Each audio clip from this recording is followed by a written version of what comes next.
మీ బట్టలకి సాఫ్టింగ్ ప్రొటెక్షన్ ఇచ్చే సరైన ప్రొడక్ట్ ఎలిమ్ ఫ్యాబ్రిక్ కండిషనర్.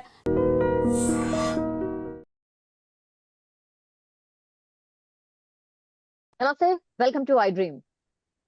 మళ్ళీ ఇంకోసారి కోవిడ్-19 కి సంబంధించిన చర్చ స్టార్ట్ అయింది. అంటే 2019లో ఇది ఎట్లా 2 ఇయర్స్ పాటు మన వెంట ఉందో, మనం ఎంత నరకయాతన అనుభవించినో మన అందరికీ తెలిసిందే. మధ్య మధ్యలో సరే వస్తోంది, ఏదో జరుగుతోంది, మళ్ళీ ఇంకోసారి కోవిడ్ వస్తోంది అనే చర్చ నడిచింది కానీ పెద్ద ఇంపాక్ట్ అయితే చూపించలేదు. కానీ ఇప్పుడు మళ్ళా ఆసియాలో అటు హాంకాంగ్ అండ్ సింగపూర్ లో పెద్ద ఎత్తున కేసులు నమోదవుతున్నాయి. అండ్ ఇది కొంచెం డేంజర్ బెల్స్ కూడా మోగిస్తోంది అనేది చర్చ. మనతో పాటు జాయిన్ అవుతున్నారు సిసిఎంబి సైంటిస్ట్ జగన్నాథం గారు. సార్ నమస్తే. సార్ నమస్కారం.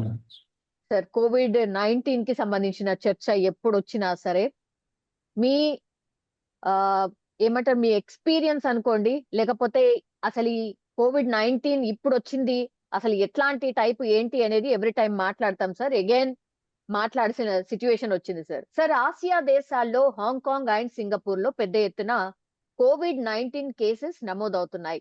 I think May 1st week నుంచి. What is the reason sir? మళ్ళీ ఇది కోవిడ్ అనేటటువంటిది మనం లోగడ మాట్లాడుకున్నప్పుడు ఒక ముఖ్యమైన విషయం ఒకటి మాట్లాడుకున్నాం. కోవిడ్కి మనం దాన్ని తాత్కాలికంగా కోవిడ్ నుంచి మనం రక్షించుకోవడం కోసం వ్యాక్సినేషన్లు తీసుకున్నాం, మాస్కులు ధరించాం. ఇది ఏంటంటే ఒక ఉపద్రవం మన దగ్గరకు వచ్చింది, దాన్ని మనం పూర్తిగా నిగ్రహించే పరిస్థితిలో మనం లేము. కానీ దాని నుంచి దూరంగా ఉండే రక్షణ పొందడం కోసం ప్రయత్నం ఎలాగా అన్నది చేస్తున్నాం. ఇది ఇంత జరిగిన తర్వాత కూడా దాని పరిస్థితి ఏంటంటే, మనం దేశవ్యాప్తంగా మోడీ గారి నేతృత్వంలో అందరికీ ఉచితంగా వ్యాక్సిన్లు పంపిణీ చేయడం, వ్యాక్సిన్లు మనం భారతదేశంలోనే తయారు చేసుకోగలగడం, ఇది చాలా ముఖ్యమైనటువంటి విషయం అండి. వ్యాక్సిన్ కనుక మనం తయారు చేసుకుని ఉండకపోతే మనకు అసలు మన దేశానికి వ్యాక్సిన్ సప్లై చేసే దేశం ఎవరూ లేరు. మనల్ని మనమే రక్షించుకోవాల్సిన పరిస్థితి. వాళ్ళ దేశ రక్షణ వ్యవస్థను తాకట్టు పెట్టమని అడిగారు. వ్యాక్సిన్ మాకు కావాలి అని అడిగితే, ఇక్కడ ఆత్మనిర్భర భారత్ అనేటువంటి ఒక ప్రత్యేకమైనటువంటి మనని మనం స్వయం సమృద్ధి సాధించాలి అన్ని రంగాల్లోనూ అన్న ఉద్దేశంతో మన దేశంలోనే అటు పూనాలో కావచ్చు, ఇటు మన హైదరాబాద్లో కావచ్చు, అనేక వ్యాక్సిన్లు తయారు చేసి మన ప్రజలందరికీ కూడా వ్యాక్సిన్లు పంపిణీ చేసి వాళ్ళందరినీ కోవిడ్ నుంచి రక్షించడమే కాకుండా ఇతర దేశాల్లో కూడా ఎవరికైతే దీని అవసరం ఉందో వాళ్ళకు కూడా మనం వ్యాక్సిన్ పంపిణీ చేసినటువంటి ఘనత భారతదేశంది. ఇటువంటి పరిస్థితుల్లో మరి మనం కోవిడ్ నుంచి రక్షణ ఇప్పుడు సింగపూర్లో వచ్చింది, హాంకాంగ్లో వచ్చింది, దీని పరిస్థితి ఏమిటి, ఎందుకు వచ్చింది అనేటువంటి విశ్లేషణ వాళ్ళు చేసినప్పుడు వాళ్ళు చెబుతున్నటువంటి సమాధానం ఏమిటంటే, వాళ్ళ ఇమ్యూనిటీ కొంచెం తగ్గింది అంటున్నారు. ఇమ్యూనిటీ తగ్గినందువల్ల వచ్చింది. ఇక్కడ రెండు కారణాలు ఉన్నాయి. కేవలం ఇమ్యూనిటీయే కాదు. ఒకటి, ఈ వచ్చినటువంటి కోవిడ్ మన మధ్యలోనే ఉంది, ఎక్కడికి పోలే. ఇది ఎండమిక్గా మిగిలిపోయింది, మనకి పాండమిక్గా వచ్చింది. అనేక మందిని నానా విధాలుగా బాధ పెట్టింది. అందరూ రకరకాలటువంటి వ్యాధులతోటి వ్యాధిగ్రస్తులయ్యారు. వ్యాధిగ్రస్తులై పోస్ట్ కోవిడ్ కూడా అవస్థలు పడిన వాళ్ళు ఉన్నారు. ఇప్పటికి కూడా మనం పోస్ట్ కోవిడ్ బాధితులను చూస్తూనే ఉన్నాం. లాంగ్ రన్లో కొంతమందికి హార్ట్ ప్రాబ్లమ్స్ రావడం, లంగ్స్ ప్రాబ్లమ్స్ రావడం, అంటే కోవిడ్ వచ్చి తగ్గిన వాళ్ళకి ఇటువంటి రకమైనటువంటి సమస్యలు కొన్ని వస్తున్నాయి. అంచేత ఈ కోవిడ్ అనేటువంటిది ఏంటంటే కేవలం తాత్కాలికంగా మనం దీని నుంచి రక్షణ పొందాం కదా అని అనుకుంటే అటువంటి పరిస్థితి కాదు. ఇది ఎండమిక్గా ఉందంటే మన మధ్యలోనే ఉంది. ఎక్కడైనా చట్టుకుని ఎక్కడైనా స్పర్ట్ రావచ్చు. ఎవరైనా ఒక ఇమ్యూనిటీ వీక్గా ఉన్న వాళ్ళకి, లో ఇమ్యూనిటీ ఉన్న వాళ్ళకి ఇది ఒకవేళ వచ్చిందనుకోండి, మళ్ళీ అక్కడ స్ప్రెడ్ అయ్యే అవకాశం. ఇప్పుడు అక్కడ వాళ్ళ పరిస్థితి అదే, ఇమ్యూనిటీ తగ్గి మళ్ళీ స్ప్రెడ్ అయింది అనేటువంటి విషయాన్ని వాళ్ళు తెలియజేస్తున్నారు. రమారమిగా 14,000 15,000 మంది కేసులు రావడము, మరణాల రేటు కూడా మునుపటి ఎలా ఉందో అదే రకంగా మరణాల రేటు ఉండడము. ఇప్పుడు వీటిల్లో కూడా మళ్ళీ వేరియంట్ రాదు అన్న గ్యారంటీ ఏం లేదు. అందుకని పరిస్థితి ఏమిటంటే దాన్ని బట్టి మనం తీసుకోవాల్సినటువంటి జాగ్రత్తలు తీసుకోవాలి. ప్రస్తుతం మనకున్నటువంటి పరిస్థితుల్లో మనం మరింత జాగ్రత్తలు తీసుకోవాల్సినటువంటి పరిస్థితి ఉంది. ఒకటి, సింగపూర్ హాంకాంగ్లో అంటే మనకి 4 గంటల ప్రయాణం కూడా లేదు, 3 గంటల ప్రయాణం. విపరీతంగా ట్రావెల్ అటు ఇటు నడుస్తూనే ఉంటుంది. కాబట్టి ఈ వచ్చినటువంటి వేరియంట్ ఇది మళ్ళీ మన దగ్గరికి రాకుండా చూసుకోవడం ఒకటి, మన దగ్గర మళ్ళీ ఎక్కడా రాకుండా దీన్ని ఎక్కడికక్కడ జాగ్రత్తలు తీసుకోవడం ఒకటి. ఈ రకమైనటువంటి కొన్ని జాగ్రత్తలు మనం ఎంతవరకు అయితే తీసుకోగలమో అట్లా తీసుకోవడం కూడా మంచిదండి. ఇప్పుడు హాంకాంగ్ సింగపూర్ ఎందుకు ఇది కూడా ఒక చర్చ. అంటే అందరితో పాటు వాళ్ళు కూడా వ్యాక్సినేషన్ తీసుకున్నారు కదా sir. Why only Hong Kong and Singapore now? అయితే వాళ్ళు చెప్పేది ఏంటంటే వాళ్ళల్లో ఇమ్యూనిటీ తగ్గింది, ఆ కారణంగా వచ్చింది. ఇప్పుడు మీరు అడిగే ప్రశ్న ఏమిటి, వాళ్ళల్లో ఇమ్యూనిటీ తగ్గితే మనలో ఇమ్యూనిటీ తగ్గదా? అదే కదా నెక్స్ట్ ప్రశ్న. వాళ్ళకి మనకి తేడా ఏమిటి? ఇప్పుడు ఇక్కడ కొంత జెనెటిక్ వేరియేషన్ కూడా ఉంటుంది. మన దేశంలో మనం అంత మునుపు కూడా మాట్లాడుకున్నాం, మిగతా దేశాలతో పోలిస్తే జనరల్గా మన దేశంలో ఇమ్యూనిటీ ఎక్కువగా ఉంది. ఎందుకంటే కొంత ఇన్హైజీనిక్ కండిషన్స్లో చాలా మంది ప్రజలు ఉంటున్నారు. దానివల్ల కొంత ఇమ్యూనిటీ వీళ్ళకి మన మామూలు వాళ్ళకంటే కూడా ఎక్కువగా ఉంటుంది అనేటువంటి విషయాన్ని మనం అప్పట్లో మాట్లాడుకున్నాం, ఇప్పుడు కూడా మాట్లాడుకోవచ్చు. అంటే కొంత కారణాల వల్ల ఏదైనా ఈ బ్యాక్టీరియా కాకపోతే సిమిలర్ వైరస్లు కానీ అటువంటి ఏమైనా అటాక్ అయినప్పుడు మనకి ఇమ్యూనిటీ వచ్చి ఉంటుంది శరీరంలోనూ. అయితే కేవలం అటాక్ అయినంత మాత్రం చేత వెంటనే వ్యాధి వచ్చేస్తుందా? ఇక్కడ రెండు కారణాలు ఉన్నాయండి. మన ఇమ్యూనిటీ కూడా ఎలా ఉంటుందంటే, ఇది వచ్చినప్పుడు మనం అటాక్ చేసినప్పుడు మనం అప్పుడు వ్యాక్సినేషన్ చేయించుకున్నాం. ఇప్పుడు మళ్ళీ ఏమడుగుతారు, ఈ వ్యాక్సిన్ యొక్క ప్రభావం తగ్గిపోతుంది కదా, మళ్ళీ వ్యాక్సిన్ చేయించుకోవాలా? ఇప్పుడు కంగారు పడాల్సిన పని లేదు. ప్రస్తుతం మనం ఉన్నటువంటి పరిస్థితుల్లో కంగారు పడాల్సిన పని లేదు. కారణం ఏంటంటే మనకు ఆల్రెడీ కోవిడ్ వ్యాక్సినేషన్ చేయించుకున్నాం కాబట్టి, కొంతమందికి కోవిడ్ వ్యాధి వచ్చింది కాబట్టి, వ్యాధి వచ్చిన వాళ్ళకి కావచ్చు లేదా వ్యాక్సినేషన్ చేయించుకున్న వాళ్ళు కావచ్చు, వీళ్ళు ఎవరికైనప్పటికీ కూడా శరీరంలో వాళ్ళకి ఇమ్యూనిటీ వచ్చింది. ఈ ఎవరికైతే ఈ కోవిడ్ అటాక్ చేసిందో వాళ్ళందరికీ అటాక్ చేసినప్పుడు అక్కడ రెండు రకాలైనటువంటి ఇమ్యూనిటీ, రెండు అంశాల రక్షణ వ్యవస్థ మన శరీరంలో ఉంటుందండి. 2 లేయర్స్. ఒకటి ఏంటంటే మనం వ్యాక్సిన్ ఇచ్చినప్పుడు ఇమీడియట్గా మన శరీరంలో యాంటీబాడీస్ తయారవుతాయి. లేదా కోవిడ్ అటాక్ చేసిన ఆ కోవిడ్తో యుద్ధం చేయడానికి మన శరీరంలో యాంటీబాడీస్ తయారవుతాయి. దీన్ని హ్యూమరల్ రెస్పాన్స్ అంటే మన శరీరం కోవిడే కాదు ఏదో వచ్చినప్పటికీ కూడా అది మొదటి అంచె. అయితే మొదటి అంచెలో వచ్చిన రక్షణ వ్యవస్థ సరిగా పనిచేయలేదు అనుకోండి, ఇది కోవిడ్ ఇంతకు మునుపు వచ్చి వెళ్ళింది కాబట్టి మన శరీరంలో మెమరీ సెల్స్ అని ఉంటాయి, మెమరీ బి సెల్స్ అని ఉంటాయి. ఇప్పుడు ఒకవేళ పొరపాటున కానీ కోవిడ్ మళ్ళీ అటాక్ చేసింది అనుకోండి, అప్పుడు ఏమవుతుంది, ఈ మెమరీ బి సెల్స్ మళ్ళీ యాంటీబాడీస్ వెంటనే తయారు చేస్తాయి. ఆ వైరస్ పలానప్పుడు అటాక్ చేసింది, మళ్ళీ అదే వైరస్ అటాక్ చేసింది అని మనం గుర్తుంచుకోగానే మన శరీరంలో ఉన్న కణాలు గుర్తుంచుకుంటాయి, ఉంచుకుని దానికి రక్షణ వ్యవస్థని దానికి సరైనటువంటి పరిస్థితిని ఏర్పాటు చేస్తాయి. అయితే ఇది వేరియంట్ వేరే అనుకోండి, వేరే వేరియంట్ వచ్చినప్పుడు మాత్రం మనకు జాగ్రత్తలు అవసరం. వేరియంట్ వచ్చినప్పుడు అంత ఇమ్యూనిటీ సరిపోలేదు, ఆ ఇమ్యూనిటీ కూడా సరిపోదు అని కూడా అనుకున్న అప్పట్లో. అంటే ఇమ్యూనిటీని కూడా బైపాస్ చేసి ఇన్ఫెక్ట్ చేస్తుంది అని. ఇటువంటి పరిస్థితుల్లో కోవిడ్ గురించి మనం అందుకని కోవిడ్ గురించి కంగారు పడాల్సిన అవసరం, కోవిడ్ గురించి జాగ్రత్త పడాల్సిన అవసరం మనకి ఎప్పటికప్పుడు ఉంటుంది. అది ఆల్రెడీ ఎండమిక్గా ఉంది కాబట్టి మన దగ్గర రాకుండా చూసుకోవడం ఒకటి. ఇప్పుడు ఆల్రెడీ కొన్ని ప్రదేశాల్లో వచ్చింది, రిపోర్ట్ అయింది, కేసు డిటెక్ట్ అయింది కాబట్టి అక్కడి నుంచి మన దగ్గరికి వ్యాప్తి చెందకుండా తీసుకోవాల్సిన చర్యలు మనం సక్రమంగా చేసుకోవాల్సిన అవసరం అయితే తప్పకుండా కనిపిస్తుంది. ఇమ్యూనిటీ పవర్ తగ్గింది అంటే అగైన్ అంతకంటే ముందు ఎట్లయితే వ్యాక్సినేషన్స్ వేయించుకున్నారో సార్, ఇప్పుడు సింగపూర్, హాంకాంగ్ కి మళ్ళీ ఇంకో వ్యాక్సినేషన్ అవసరమా? ఒకటి సార్. ఆ తర్వాత అక్కడి నుంచి ఇక్కడికి ట్రావెలింగ్ నార్మల్ అయిపోయింది సార్. అక్కడి నుంచి ఇక్కడికని కాదు, అసలు దేశవ్యాప్తంగా ప్రపంచవ్యాప్తంగా ట్రావెల్ చేస్తున్నారు. మరి ఇప్పుడు అందరికీ కూడా ఇప్పుడు స్ప్రెడ్ కాకుండా ఉండాలంటే మళ్ళీ ఇంకో డోస్ అవసరమా? దానికి ఇప్పుడు నేను చెప్పిన సమాధానం ఆల్రెడీ ఏంటంటేనండి, ఆల్రెడీ మనకి వ్యాక్సినేషన్ లోగడ తీసుకుని ఉన్నాం కాబట్టి ఆ వ్యాక్సిన్ మనం ఏదైతే తీసుకున్నామో అప్పుడు మనకి ఇమ్యూనిటీ వచ్చింది. వ్యాక్సిన్ 2 రకాలుగా వచ్చింది. కొంతమందికి కోవిడ్ ఇన్ఫెక్ట్ చేసిన వాళ్ళకి ఇమ్యూనిటీ వచ్చింది, వ్యాక్సినేషన్ తీసుకున్న వాళ్ళకి ఇమ్యూనిటీ వచ్చింది. ఈ ఇమ్యూనిటీ అప్పుడు వచ్చినటువంటి హ్యూమరల్ ఇమ్యూనిటీ మొదటి అంచె రక్షణ వ్యవస్థ అయినటువంటి యాంటీబాడీస్ తయారయ్యాయి. అవి తాత్కాలికంగా శరీరంలో ఉంటే కొంతకాలం అయిన తర్వాత అటు అవసరం లేదు కాబట్టి అవి పోతాయి శరీరంలోంచి. ఇప్పుడు ఏమవుతుంది, ఇప్పుడు మళ్ళీ ఒకవేళ పొరపాటున కానీ కరోనా అటాక్ చేసింది అనుకోండి, మన శరీరంలో బి సెల్స్, టీ సెల్స్ అని కొన్ని సెల్స్ ఉంటాయి, మెమరీ సెల్స్ ఉంటాయి. ఈ మెమరీ సెల్స్ పలానా కరోనా వైరస్ అటాక్ చేసింది కాబట్టి వెంటనే దానికి యాంటీబాడీస్ అవే రిలీజ్ చేస్తాయి ముందర అటాక్ చేసిన వెంటనే. అంటే 2 రకాలుగా humoral response, antibody cell mediated response, 2 response కూడా సైమల్టేనియస్గా వస్తుంది. కాబట్టి తక్షణమే కంగారు పడి ఎవరు వ్యాక్సినేషన్ కోసం పరిగెత్తాల్సిన అవసరం అయితే లేదు. కానీ మన దగ్గర వ్యాక్సిన్లు ఉండించుకోవాల్సిన అవసరం అయితే ఉంది. ఎవరికి అవసరం అవుతుంది, ఇప్పుడు ఇమ్యూనిటీ కాంప్రమైజ్డ్ పీపుల్ ఉంటారు, ఇప్పుడు డయాబెటీస్ పేషెంట్స్ ఉంటారు, లేదా ఇమ్యూనిటీ తగ్గిన వాళ్ళు ఉంటారు, వృద్ధులు ఉంటారు, చిన్నపిల్లలు ఉంటారు. ఇలా కొన్ని మనం చిన్నపిల్లల్లో కూడా అప్పట్లో ప్రత్యేకించి వ్యాక్సినేషన్ తయారు చేసాం, మనకు గుర్తుండే ఉంటుంది. ఇప్పుడు మీకు కొన్ని కంపెనీలు చిన్నపిల్లల కోసం కొన్ని వ్యాక్సిన్స్ తయారు చేసాయి. వాటిలన్నింటినీ మనం సంసిద్ధం చేసుకుని ఉండించుకుంటే సరిపోతుంది. ఎందుకంటే ఒకసారి ప్రొడక్షన్ ఆల్రెడీ వాళ్ళు స్టాండర్డైజ్ చేసి ఆప్టిమైజ్ చేసి ఉండిచ్చారు కాబట్టి మనకి ప్రొడక్షన్ గురించి కంగారు పడాల్సిన పని లేదు. ఎందుకంటే మనం త్వరితగతిని వాటిని తయారు చేసినటువంటి సంసిద్ధమైనటువంటి స్థితిలో మనం ఉన్నాం. కాబట్టి వాటిని రెడీగా ఉండించుకోవడం, ఇది రాకుండా మళ్ళీ మనం కాపాడుకోవడము, ఇటువంటి చర్యలు కొన్నింటిని మాత్రం తప్పనిసరిగా చేయాల్సినటువంటి అవసరం ఉంది. అయితే మనం ఇంకొక ముఖ్యమైనటువంటి విషయం ఏంటంటే ఈ ఇన్ఫెక్షన్స్ డిసీజెస్ వచ్చిన వాళ్ళు ప్రస్తుతం ఉన్నటువంటి వాతావరణంలో మనకి ఇతర దేశాలతో ఉన్నటువంటి ఉద్రిక్తతలు, ఇటువంటి వాతావరణ పరిస్థితుల్లో ఎవరు దాన్ని ప్రత్యేకించి ఇంటెన్షనల్గా స్ప్రెడ్ చేయకుండా ఉండేవాళ్ళు మాత్రం జాగ్రత్తగా చూడాల్సినటువంటి అవసరం అయితే ఉంటుందండి. అప్పట్లో మీకు గుర్తుందో లేదో, ఒక బ్యాచ్ ఢిల్లీ నుంచి వచ్చారు, హైదరాబాద్కి వచ్చారు. వాళ్ళు వచ్చి మొత్తం అంతా కూడా స్ప్రెడ్ చేశారు. ఇక్కడ స్ప్రెడ్ చేసి వెళ్ళారు. అంటే వచ్చే వాళ్ళకంటే ఎక్కువ మందిని రోగులు తయారు చేసి పోయారు వాళ్ళు. వాళ్ళ ఉద్దేశం వాళ్ళకి వచ్చిందా లేదా కదా, పక్క వాళ్ళకి రప్పించడం. ఇటువంటి దురుద్దేశాలు ఉన్న వాళ్ళని మాత్రం కొంచెం జాగ్రత్తగా గమనించుకోవాల్సినటువంటి అవసరం ఉంటుంది. దాని మీద మనం సరైనటువంటి చర్యలు తీసుకుని ఎప్పటికప్పుడు అప్రమత్తంగా ఉండడం అయితే అవసరం.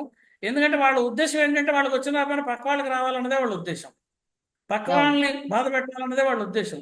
ఇటువంటి ప్రవృత్తి ఉన్న వాళ్ళతో మనకి పొరుగు వాళ్ళు అయి ఉండొచ్చు, మన దగ్గర ఉన్న వాళ్ళు ఉండవు. వీళ్ళ పట్ల అప్రమత్తంగాను జాగ్రత్తగాను ఉండాల్సినటువంటి అవసరం అయితే ప్రస్తుతం తప్పనిసరిగా కనిపిస్తుంది. ఏంటి వ్యాధి రావడం కంటే కూడా దీని గురించి ఆలోచన అవసరం చాలా ఇంపార్టెంట్ కనిపిస్తుంది. Yes, exactly. అవును సార్. ఇంకోటి సార్ డెల్టా వైరస్ అప్పట్లో చాలా మంది అంటే చనిపోయిన సందర్భం ఉంది సార్. డెల్టా వైరస్ వల్ల చాలా మంది చనిపోయారు. సో ఇప్పుడు వచ్చినటువంటి వైరస్, ఎస్ సార్, ఇప్పుడు వచ్చినటువంటి virus delta variant, exactly sir. ఇప్పుడు అట్లాంటి పరిస్థితి ఉందా? మరి ఇది డెల్టా వేరియంటా కాదా ఎట్లా తెలుసుకోవడం? ఎందుకంటే మరణాల సంఖ్య కూడా ఉంది అనేది కూడా ఒక వార్త వస్తుంది సార్. ఇది చాలా ఇంపార్టెంట్ ప్రశ్న అండి. మనకి ఎప్పుడైనా సరే కోవిడ్ వేరియంట్ వచ్చినప్పుడు మనం దాన్ని పూర్తి నిర్మాణాన్ని స్టడీ చేయాల్సిన అవసరం ఉంటుంది. అప్పట్లో కూడా మనం అనుకున్నాం కొత్త వేరియంటా పాత వేరియంటా ఇది ఏమొచ్చింది, అది మనం పూర్తిగా దాని జీనోమ్ సీక్వెన్స్ చేస్తే కానీ మనకి తెలియదు. అంటే ఏదైనా ఎవరెవరైతే ఇన్ఫెక్ట్ అయి ఉన్నారో ఆ ఇన్ఫెక్ట్ అయిన వాళ్ళ దగ్గర నుంచి శాంపుల్స్ సేకరించి వాళ్ళకి ట్రీట్మెంట్ చేస్తూ ఒక పక్కనే, రెండో పక్కన ఏది ఇన్ఫెక్ట్ చేసింది అనేటువంటి మన దగ్గర ఆల్రెడీ ఒక కన్సార్టియం ఫామ్ చేసాం. అప్పట్లో ఒక 10 ల్యాబొరేటరీలు దేశవ్యాప్తంగా, దేశంలో వివిధ ప్రాంతాల్లో కేంద్ర ప్రభుత్వం దీని సర్వేలెన్స్ కోసమని, ఈ వ్యాప్తిని నిరోధించడం కోసం అని చెప్పి, దీని గురించి పూర్తిగా క్షుణ్ణంగా పరిశీలించడం కోసం అని చెప్పి ఒక 10 ల్యాబొరేటరీస్ని దేశవ్యాప్తంగా కేంద్ర ప్రభుత్వం ఏర్పాటు చేయడం జరిగింది. ఎక్కడెక్కడైతే మనకి మన దేశంలో కూడా ఏ ప్రాంతాల్లో అయితే ఒకవేళ పొరపాటున కనుక వస్తే వెంటనే ఆ శాంపుల్స్ని ఆ దగ్గరలో ఉన్నటువంటి ల్యాబొరేటరీస్కి ఇచ్చి దాని పూర్తి జీనోమ్ సీక్వెన్స్ని కనుక స్టడీ చేస్తే అది ఏ వేరియంట్ అన్నది తెలిసే అవకాశం ఉంటుంది. ఇది కూడా మునుపట్ల ఎక్కువ టైం పట్టదు, ఎందుకంటే మనం ఆప్టిమైజ్ చేసి ఇన్స్ట్రుమెంట్స్ అన్నీ కూడా సిద్ధంగా ఉన్నాయి. జీనోమ్ సీక్వెన్సింగ్ చేయడానికి సరిపడా మనం సంసిద్ధంగా ఉన్నాం. వ్యాక్సిన్లు కూడా త్వరితగతిన తయారు చేయడానికి సంసిద్ధంగా ఉన్నాం. ఇది ఆత్మనిర్భర్ భారత్ అని చెప్పిన దానివల్ల దానివల్ల వచ్చినటువంటి అడ్వాంటేజ్ అనమాట. మన కాలమే మనం నిలబడ్డాం. అంతేకాకుండా మనం ఇంకొక ముఖ్యమైన విషయం ఏంటంటే హైదరాబాదు, పూణే ఇవన్నీ మనకి వ్యాక్సినేషన్ హబ్స్. మనం విదేశాలకి వ్యాక్సిన్స్ పంపిణీ ఎక్స్పోర్ట్ చేస్తున్నాం. మన దగ్గర టెక్నాలజీ ఉంది, అది మనం గర్వించాల్సిన విషయం. కేవలం మన హైదరాబాద్లోని ఫార్మా హబ్, ఈ బయోలాజికల్స్ తయారు చేసేటటువంటి హబ్స్ ఇవన్నీ మన దగ్గరే ఉన్నాయి. ఆ రకంగా హైదరాబాద్ కూడా మనం we are proud of our own city. ఇది దేశానికి ప్రపంచానికి కూడా చేస్తుంది. కాబట్టి అటువంటి చేసేటువంటి పరిస్థితుల్లో మనం ఉన్నాం. కానీ ముఖ్యమైనటువంటి విషయం ఏంటంటే అది రాకుండా చూసుకోవాల్సిన అవసరం ఉంది. ఎందుకంటే కోవిడ్ వస్తే ఈ పోస్ట్ కోవిడ్ ఎఫెక్ట్స్ ఉంటాయండి. వ్యాక్సినేషన్ తీసుకుంటే ఉండవు, ఎందుకంటే వ్యాక్సినేషన్ కిల్డ్ వైరస్, నిర్వీర్యం చేయబడినటువంటి వైరస్. ఈ వైరస్ యాక్టివ్గా ఉన్నది శరీరంలో కేవలం కొన్ని కణాలని లోకి ప్రవేశించి ఉత్పత్తి చేయడమే కాకుండా ఈ ACE2 రిసెప్టార్ ఎక్కడెక్కడ ఉందో ఆయా కణాల్లో కూడా ఇది ఇన్ఫెక్ట్ చేసేటటువంటి అవసరం ఉంది. కాబట్టి అప్పట్లో లంగ్స్ ప్రాబ్లం వచ్చిన వాళ్ళు, హార్ట్ ప్రాబ్లం వచ్చిన వాళ్ళు, లివర్ ప్రాబ్లం వచ్చిన వాళ్ళు ఉన్నారు చూసారా.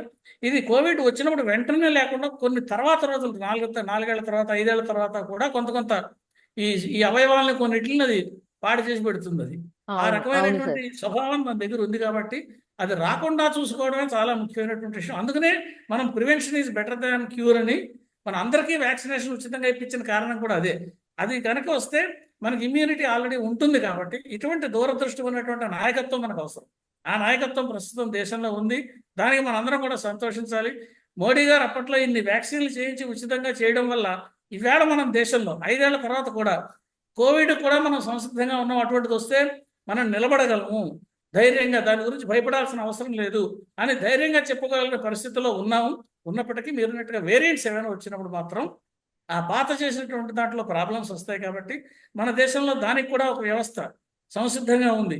ఈ కన్సోర్షియం ల్యాబొరేటరీస్ ఎక్కడెక్కడైతే ఉన్నాయో, ఎవరికైతే కోవిడ్ వచ్చిందని చెప్పి నిర్ధారణ అయిందో వాళ్ళ శాంపిల్స్ని వెంటనే డాక్టర్స్ కూడా పంపిస్తారు అనుకోండి, వాళ్ళు కూడా సంసిద్ధంగానే ఉన్నారు. వాళ్ళు వచ్చినటువంటి కొత్త వేరియంట్ వచ్చింది అంటే వెంటనే దాన్ని ల్యాబొరేటరీకి పంపించి ఏ వేరియంట్ అని వెంటనే కూడా గుర్తించగలిగేటువంటి శక్తి సామర్థ్యాలు మన దగ్గర ఉన్నాయి. Covid Yeah. వచ్చినప్పుడు పరిస్థితి వేరు, ఇప్పటి పరిస్థితి వేరు. కోవిడ్ వచ్చినప్పుడు మన పరిస్థితి ఏంటి? మనకి కనీసం పర్సనల్ ప్రొటెక్షన్ కిట్ కూడా ఏం వాడాలో కూడా తెలియదు. దాన్ని ఎలా గుర్తించాలో తెలియదు. మనకి సడన్గా అటాక్ అయింది ఒక వైరస్, అది ఏ వైరస్సో తెలియదు. దాని లక్షణాలు తెలుస్తున్నాయి, మనుషులు చచ్చిపోతున్నారు, ఏం చేయాలో తెలియట్లేదు. అటువంటి పరిస్థితుల్లో మనం లాక్డౌన్ పెట్టుకుని స్ప్రెడ్ ఆఫ్ చేసి దీని మీద పూర్తి క్షుణ్ణంగా పరిశోధనలు చేసి మన CCMB, CDFD ఇలాంటి మనకి కేంద్ర ప్రభుత్వం సంస్థలు ఏవైతే ఉన్నాయో ఇవన్నీ కూడా, NIV, national institute of virology, ఇలా పెద్ద పెద్ద ల్యాబొరేటరీస్ అన్నీ కూడా దీని మీద పనిచేసి దానికి కావాల్సిన పూర్తి క్షుణ్ణంగా దాని బయాలజీని అర్థం చేసుకుని అప్పటికప్పుడు మనకి డిటెక్షన్ కిట్స్ దాన్ని గుర్తించడంలాగా అంత సమస్యల్లోంచి మనం ప్రస్తుతం ఎటువంటిది వచ్చినప్పటికీ కూడా సంసిద్ధంగా ఉన్నాము. కంగారు పడాల్సిన పని లేదు. కానీ జాగ్రత్త మాత్రం తప్పనిసరిగా తీసుకోవాలి. మీరు అన్నట్టుగా వేరియంట్ అనేటువంటిది ఎప్పటికీ కూడా డేంజరస్సే. అది ఏ వేరియంట్ వచ్చింది అనేటువంటిది ఇప్పుడు డెల్టా వేరియంట్ ఇంత ముందు వచ్చిపోయింది కదా, కాబట్టి ఇప్పుడు మనకి ప్రాబ్లం. ఇప్పుడు ఉన్న ఒమేగా వేరియంట్ వచ్చిన తర్వాత, ఒమేగా వేరియంట్ డెల్టా వేరియంట్ కంటే మైల్డ్ అయినప్పటికీ కూడా ఒమేగా వేరియంట్ నుంచి మళ్ళీ వేరే వేరియంట్ రాదా, వేరే ఎక్కువ ప్యాథోజెనిసిటీ ఉన్న వేరియస్ అంటే ఎవరు గ్యారంటీ ఇవ్వలేరు. ఇంచేత ఈ వైరస్ అనేటువంటిది తన్ని తాను పెంచుకోవడం కోసం ప్రయత్నం చేస్తుంది మన శరీరంలో. ఇది ఒక పరాన్నజీవి కాబట్టి ఆ పెంచుకునేటువంటి క్రమంలో అది మన శరీరంలో మన శరీర కణాల కంటే దాని కణాలను పెంచుకుంటూ బతకాలి. అందుకని వేరియేషన్స్ ఆటోమేటిక్గా క్రియేట్ చేస్తుంది. మ్యూటేషన్స్ అంటారు, ఈ మ్యూటేషన్స్ వస్తాయి వాటిలో. ఈ పరివర్తనాలు వచ్చినప్పుడు తప్పనిసరిగా అది మరి ఇంకో ప్యాథోజెనిక్ వేరియంట్ కూడా అవుతుంది. ప్యాథోజెనిక్ వేరియంట్ అంటే మనకి ప్రభావం వస్తుంది. అప్పుడు దానికి మార్చాల్సిన వైద్య విధానం మార్చాల్సి వస్తుంది. దానికి ఏం చేయాలో వేరేగా డాక్టర్లు కూడా వేరేగా దానికి ఆలోచించి సరైనటువంటి వైద్య విధానాలు అవలంబించాల్సి వస్తుంది. వ్యాక్సినేషన్ కూడా మార్చుకోవాల్సి వస్తుంది. ఇలా రకరకాలైనటువంటి ఉంటాయి. కాబట్టి మనకి రాకుండా జాగ్రత్తలు తీసుకోవడం, ఇప్పుడు మనకి ఎక్కడైనా అక్కడ వచ్చినటువంటి వేరియంట్లు వాటిని కూడా సేకరించి మనం చేర్చగలిగినటువంటి శక్తి సామర్థ్యాలు ప్రస్తుతం ఉన్నాయి. ఇప్పుడు సింగపూర్ అక్కడ ఉన్నప్పుడు కూడా మీరు అన్నట్టుగా ఎవరైనా ప్రయాణికులు వచ్చినప్పుడు పట్టుకోవచ్చు, లేదా అక్కడి నుంచి కూడా శాంపుల్స్ తెప్పించుకుని అసలు ఏమిటి అన్నది పరిశీలించడం, ప్రివెంటివ్ యాక్షన్స్ తీసుకునేటువంటి శక్తి సామర్థ్యాలు కూడా మన దగ్గర ఉన్నాయి. కాబట్టి మనం అటువంటివి కూడా కొన్ని ప్రయత్నాలు చేయొచ్చు మనం అన్న అభిప్రాయం అయితే ఉంది. సార్ ఇప్పుడు ఇంకోటి ఏంటంటే సార్, తెలుగు రాష్ట్రాల్లో వర్షాలు పడుతున్నాయి, అప్పటికప్పుడే ఎండ, అప్పుడప్పుడే వర్షం పడుతోంది, భారీ వర్షాలు కురుస్తున్నాయి సార్. అగైన్ సీజన్ అంటే ఫ్లక్చువేటింగ్ సీజన్ కాబట్టి చాలా మందికి అగైన్ ఫీవర్స్ అని, కోల్డ్ అని, ఇట్లా దగ్గని, ఇట్లాంటి వెరీ కామన్ అయిపోయింది సార్ ఈ 1 వీక్ 10 డేస్ నుంచి. అగైన్ ఇప్పుడు కోవిడ్ వార్తలు వచ్చాయి కాబట్టి భయపడిపోయే పరిస్థితి కూడా ఉంటుంది. ఎట్లా తెలుసుకోవడం ఏంటి, ఏం చెక్ చేసుకోవాలి, అసలు మన దగ్గర COVID-19 కిట్ అందుబాటులో ఉందా, అంటే చెక్ చేసుకోవడానికి అందుబాటులో ఉందా, ఇదన్నీ కూడా మాట్లాడుతున్నారు సార్. ఇప్పుడు యాక్చువల్గా అప్పట్లో మనకి ఈ కిట్స్ అంటే కోవిడ్ టెస్ట్ చేసుకునేటువంటి కిట్స్ మనకి ఈ ఔషధాలు అమ్మేటటువంటి చోట కూడా ప్రతి చోట కూడా వాళ్ళు కిట్స్ అమ్మారు. ఏది మనం సొంతంగా కూడా చేసుకోవచ్చు, అంత ఈజీగా ఉండేటువంటి కిట్స్ తయారయ్యాయి. యాంటీబాడీ టెస్టులు చేసుకునేటందుకు కొన్ని కిట్స్ ఇచ్చారు. అది కలర్ టెస్ట్ వచ్చిందనుకోండి కోవిడ్ వచ్చినట్టు లెక్క. అది వచ్చిందని తెలిసిందనుకోండి అంటే వెంటనే కంగారు పడిపోయి ఆసుపత్రికి వెళ్ళి చేసుకునే పరిస్థితి ఒకటి. కిట్స్ అవి ఉన్నాయి కాబట్టి ఇప్పుడు మీరు అన్నట్టుగా కిట్స్ కూడా కొంత సంసిద్ధత చేసుకుంటే మంచిది. ఇప్పుడు ఈ పాయింట్ మీరు రైజ్ చేసిన పాయింట్ చాలా ఇంపార్టెంట్. ఇంతకుముందు చేసినటువంటి అప్రమత్తంగా చేసి పెట్టుకున్నాము. ఆ కిట్స్ ఎక్కువ కాలం కొన్ని నిల్వ ఉంటాయి, కొన్ని నిల్వ ఉండవు. కాబట్టి కొన్ని ఫ్రెష్గా కిట్స్ తయారు చేసి కూడా పెట్టుకోవడం వల్ల ప్రయోజనం ఉంటుంది. ఇది చాలా ఇంపార్టెంట్ పాయింట్. ఈజీగా టెస్ట్ చేసుకునే అవకాశం ఉంది కాబట్టి అటువంటి కిట్స్ కూడా కొన్ని అందుబాటులో ఉండిస్తే, ఒకవేళ ఇది మీరు అన్నట్టుగా అది ఇన్ఫ్లుయెన్జా వల్ల వచ్చిందా, కేవలం మామూలు జ్వరమా, లేదా కోవిడ్ మూలంగా వచ్చిన జ్వరమా, ఈ డిస్టింగ్విష్ చేయడానికి ఖచ్చితంగా ఇటువంటి కిట్స్ కూడా అందుబాటులో పెట్టుకుంటే చాలా అవసరం. ఇది మంచి పాయింట్. సార్ లాస్ట్లీ ఏం జాగ్రత్తలు తీసుకోవాలి ఒకసారి చెప్పండి సార్. మళ్ళీ ఒకవేళ మనకి దూరంగా ఉండడం అంటే 2 గజాల దూరంలో ఉండడం ఇవన్నీ మామూలు. అయితే ప్రస్తుతం అంత ఉధృతం లేకపోయినా మాస్క్ ధరించడం అనేటువంటి చాలా ఇంపార్టెంట్. ఎందుకంటే మీరు ఏది వచ్చిందో తెలియదు, మనకు వాతావరణ పరిస్థితులు ఎరాటిక్గా ఉన్నాయి.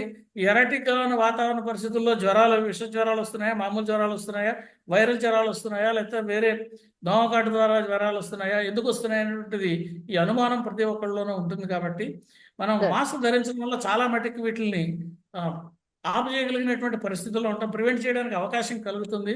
కాబట్టి ఈ మాస్క్ ధరించడము, కొంత దూరాన్ని పాటిస్తూ ఉండడం, ఇటువంటివి చేస్తూ ఉండొచ్చు. ప్రస్తుతం అయితే మన దేశంలో అంత ప్రమాదకరమైనటువంటి పరిస్థితి అయితే ఏమీ లేదు. కానీ ఇప్పుడు మీరు చెప్పినటువంటి ప్రదేశాల నుంచి ఇక్కడికి రాదు అని చెప్పే పరిస్థితి కూడా లేదు. కాబట్టి మనం కొంత అప్రమత్తంగా ఉండడం మంచిది. కిట్స్ మీరు అన్నట్టుగా డిటెక్షన్ కిట్స్ తయారు చేసి కనుక మనకి అవైలబుల్గా పెట్టుకుంటే అది అందరికీ సులభతరంగా ఉంటుంది, వెంటనే డిటెక్ట్ చేయడానికి అవకాశంగా ఉంటుంది. Yes sir, thank you sir, thank you so much నమస్కారం sir. Thank you sir, thank you so much sir. Okay sir, thank you madam. iDreams, this police diaries is something very, very valuable towards that. I must really appreciate Murali, your insights. iDreams founder and CEO చిన్న వాసుదేవ్ రెడ్డి గారితో Muralidhar crime stories చాలా famous అయిపోయినావు.